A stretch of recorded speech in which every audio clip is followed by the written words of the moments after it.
Saudara-saudari yang terkasih, jumpa lagi dalam Renungan Mingguan Pelita Hati hari ini, Minggu tanggal 31 Januari 2021, hari Minggu biasa yang keempat. Bersama saya, Romo Thomas Suratno SC dari Paroki Cilanda, Jakarta Selatan, mendengar dan merenungkan Sabda Tuhan, yakni firman Tuhan yang tersurat dalam Injil Markus, bab atau pasal 1, ayat 21 sampai dengan ayat 28.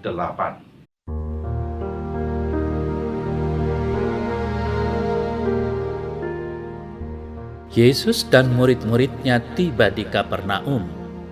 Setelah hari Sabat mulai, Yesus segera masuk ke dalam rumah ibadat dan mengajar.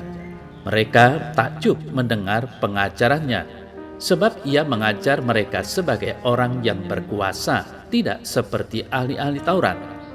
Pada waktu itu di dalam rumah ibadat mereka, ada seorang yang kerasukan roh jahat.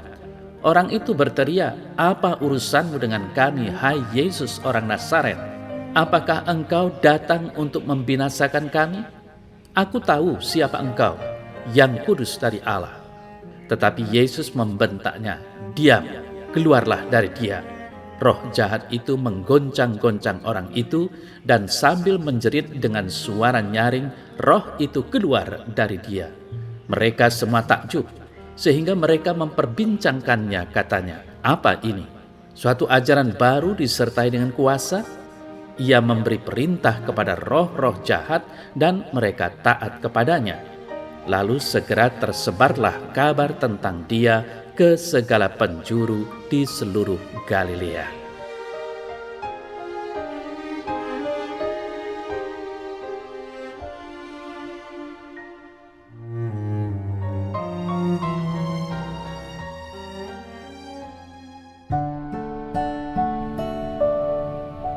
Saudara-saudari yang terkasih, peristiwa yang dikisahkan dalam Injil Markus bab atau pasal 1 ayat 21 sampai dengan 28 yang diwartakan pada hari Minggu ini ialah bagaimana Yesus setelah memanggil murid-muridnya yang pertama mengawali kegiatannya di Kapernaum dengan mengajar di sebuah tempat ibadat.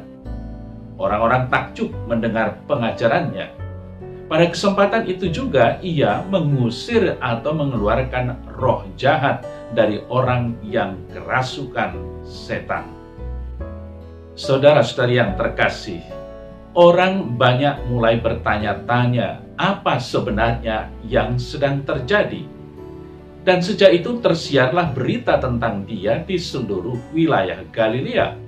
Di sini Yesus ditampilkan sebagai tokoh yang dicari-cari, yang diharapkan, diikuti, tapi nanti juga akan dipertanyakan, ditolak, dan bahkan dimusuhi.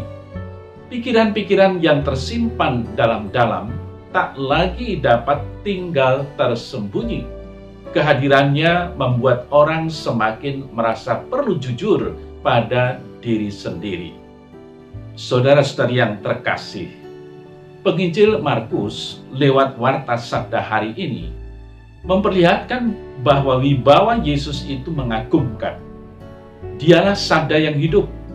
Sabdanya juga dikuatkan dengan kuasa mengusir roh-roh jahat. Dan kuasa jahat pun mengakui bahwa Yesus itu putra Allah. Namun Yesus menyimpan, bahkan melarang roh-roh jahat itu berseru lebih jauh tentang dirinya. Maka dia memerintahkan roh-roh itu untuk diam. Saudara-saudari yang terkasih, pengajaran pokok Yesus di sini, kalau kita perhatikan dengan jeli, sebenarnya tidak lain adalah warta tentang kerajaan Allah yang sudah dekat. Dan inilah yang diajarkannya hari itu juga di sinagoga di Kapernaum. Jadi yang dikatakan orang-orang nanti pada akhir pewartaan hari ini sebagai ajaran baru tidak lain adalah pewartaan mengenai sudah datangnya kerajaan Allah tadi. Dan wujud nyata atau tanda-tanda kehadiran kerajaan Allah ini ialah mulai tersingkirnya kuasa-kuasa jahat. Saudara-saudari yang terkasih, mungkin saja orang-orang yang menyaksikan atau kita yang mendengar tertarik pada kisah mengenai orang yang kerasukan setan di sinagoga tempat Yesus mengajar pada hari itu, dibandingkan pengajarannya tentang kerajaan Allah. Nah, di sini penginjil Markus memang hendak menekankan hubungan antara kegiatan mengajar Yesus dengan pengusiran setan. Hal ini bisa dilihat dalam Markus bab 1 ayat 39 tentang Yesus memberitakan Injil di rumah-rumah ibadat di Galilea dan mengusir setan-setan. Juga dalam Markus 3 ayat 14 tentang 12 rasul yang ditetapkannya ditugasinya memberitakan Injil dan diberi kuasa mengusir setan. Lalu menurut Markus 6 ayat 12, mereka pun berbuat demikian. Tetapi yang jelas orang-orang zaman itu dan juga zaman kita sekarang kiranya akan lebih tertarik pada pengusiran roh jahat daripada pengajarannya. Saudara-saudari yang terkasih, memang harus diakui bahwa Yesus kerap mengusir roh jahat dan menyembuhkan penyakit yang tidak bisa ditangani oleh tabib. Hal itu tidak dapat disangkal, tapi sebenarnya Yesus hadir di tengah-tengah masyarakat terutama untuk mewartakan hadirnya kerajaan Allah. Pengusiran roh dan penyembuhan ajaib adalah kelanjutan dari benarnya warta itu, bukan sebaliknya. Saudara-saudari yang terkasih, dikatakan bahwa hari itu ada orang yang kerasukan roh jahat ikut datang ke sinagoga. Tentang keyakinan akan roh jahat, ketahuilah bahwa pada zaman itu orang percaya bahwa ada roh baik, yakni yang berasal dari Allah. Ada roh yang jahat yang memisahkan diri dari sumbernya, yakni Allah, dan melawannya. Bila kita bahasakan secara sederhana, roh jahat itu kekuatan-kekuatan yang tidak benar, yang tidak murni, ada sisi-sisi kotornya, tidak bersih. Yang dilakukan roh jahat itu menimbulkan banyak perkara yang tidak benar. Jadi, roh jahat ialah kekuatan-kekuatan yang tidak teratur, namun tetap kuat dan susah dihadapi dan sering membingungkan. Ia mengacaukan tatanan, membuat orang kehilangan pegangan sampai berputar-putar tanpa arah dan menjauh dari tatanan yang diadakan oleh roh yang baik. Saudara-saudari yang terkasih, juga pada zaman Yesus dulu, ada keyakinan bahwa penyakit aneh-aneh yang tidak dapat ditangani tabib sering dipandang sebagai akibat kerasukan. Orang yang demikian ini biasanya disendirikan. Kalau di Jawa, dulu orang yang kerasukan seperti itu dipasung. Mereka tidak dibiarkan mengikuti macam-macam kegiatan di masyarakat, termasuk datang ke tempat ibadat. Mungkin saja di antara kita akan ada yang bertanya, "Loh, orang yang kerasukan kali ini kok ada di sinagoga? Artinya ikut ibadat." Hal ini tidaklah biasa. Bisa jadi memang belum diketahui bahwa orang itu kerasukan. Kemungkinan ia adalah termasuk orang baik-baik di Kapernaum. Mungkin ia sudah terlihat sedikit aneh, tapi masih bisa ditolerir. Saudara-saudari yang terkasih, orang itu yang belum diketahui bahwa kerasukan ikut datang mendengarkan warta Yesus, yakni warta tentang kerajaan Allah sudah dekat. Bertobatlah dan percayalah kepada Injil. Apa yang terjadi kemudian? Roh jahat yang bersembunyi di dalam diri orang tadi tidak tahan mendengar semuanya itu. Ia berteriak, memakai mulut orang yang malang itu. Ia tidak tahan berada di dekat kehadiran Yesus yang membawa keilahian. kini ada pembicaraan antara roh jahat dan Yesus. Boleh dicatat, bagi Yesus berhadapan dengan roh jahat bukan barang baru, tetapi sudah biasa. Saudara-saudari yang terkasih, apa yang kita dengar dalam pewartaan Injil tadi? Roh jahat itu meneriakkan 3 seruan keras. Yang pertama, bernada umpatan. Apa urusanmu dengan kami, hai Yesus orang Nazaret? Rupanya, ia merasa terganggu oleh kehadiran Yesus. Merasa direcoki hidupnya, marah. Ia mengira Yesus itu sama seperti dia, mencari pengaruh, memasarkan komoditi perkara batin dan kekuatan-kekuatan supranatural. Lalu yang kedua, roh jahat mulai merasa terancam dengan berseru, apakah engkau datang untuk membinasakan kami? Akhirnya yang ketiga, ia menggertak Yesus dengan menyatakan bahwa ia kenal siapa dia, yakni yang kudus dari Allah. Saudara saya terkasih, mengatakan aku kenal siapa kamu seringkali bisa membuat orang menjadi grogi. Karena ada hal-hal yang disembunyikan yang diketahui. Tapi benar juga bahwa kekuatan jahat itu betul-betul mengenal apa dan siapa yang ada di situ. Kiranya ada wilayah suci yang tak memungkinkan roh jahat bergerak.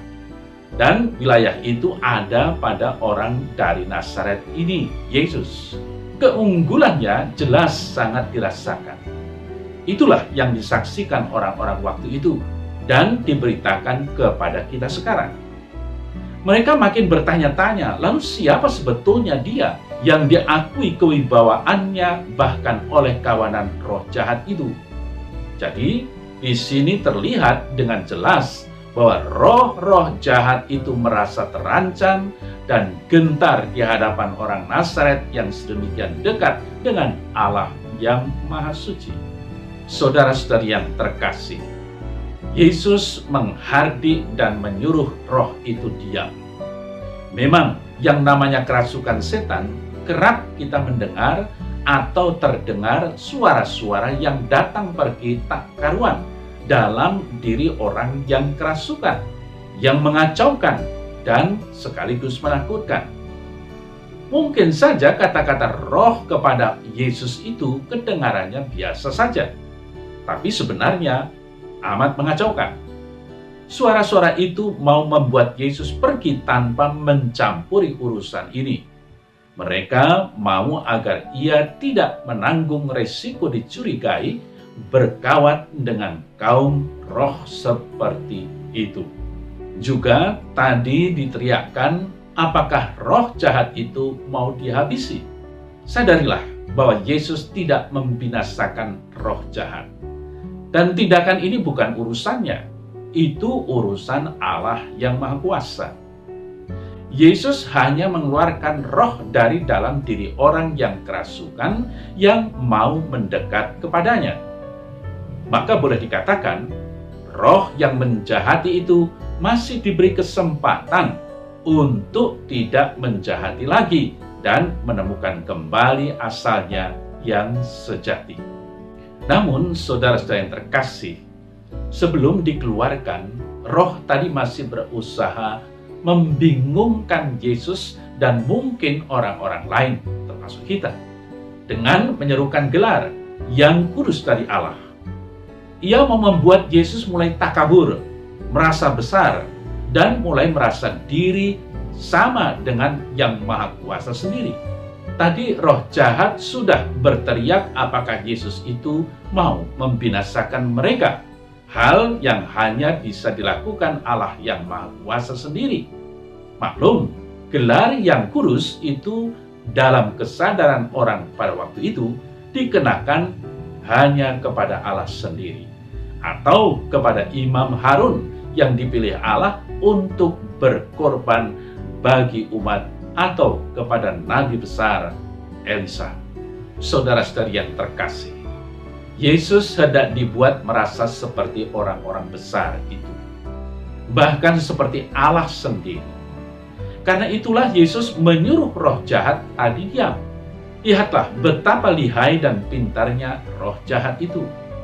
Mereka mengakui kalah, tapi sekaligus mau menanamkan benih ketakaburan yang bisa atau dapat menjatuhkannya. Tapi Yesus tetap pada jalannya. Ia menyuruh roh itu keluar dari diri orang yang malang tadi.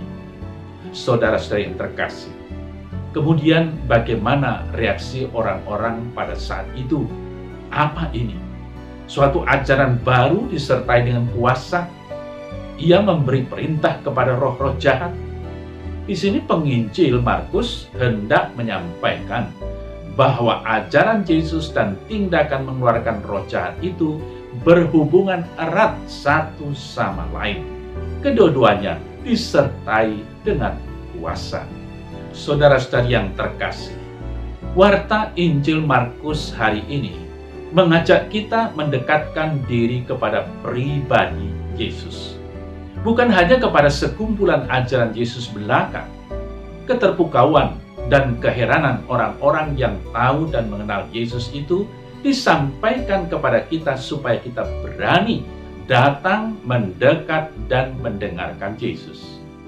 Penginjil Markus juga hendak membuat kita melihat bahwa dalam memberi pengajaran, Yesus juga menyingkirkan pengaruh roh jahat yang mengancam diri kita. Inilah kebesarannya, inilah kuasanya.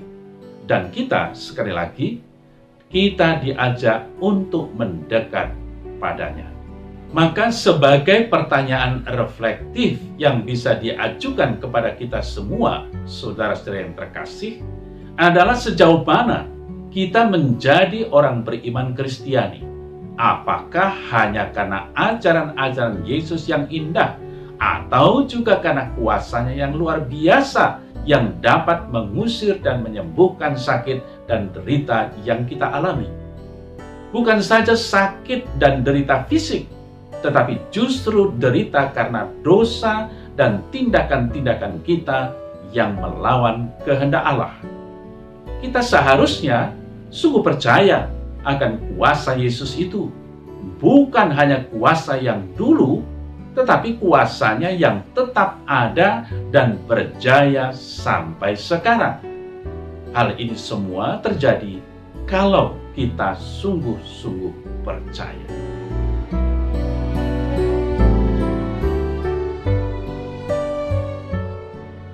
Dalam nama Bapa dan Putra dan Roh Kudus. Amin. Ya Allah Bapa di sorga, kami bersyukur atas kehadiran Putramu Yesus Kristus ke dunia. Kami merasakan dan sungguh percaya bahwa Dia sungguh berkuasa dalam mengajar dan menyembuhkan orang-orang sakit. Sembuhkanlah kami dari sakit penyakit dosa yang sering kami alami, yang kerap menyebabkan kelumpuhan iman kami dalam hidup di dunia ini. Amin. Dalam nama Bapa dan Putra dan Roh Kudus. Amin.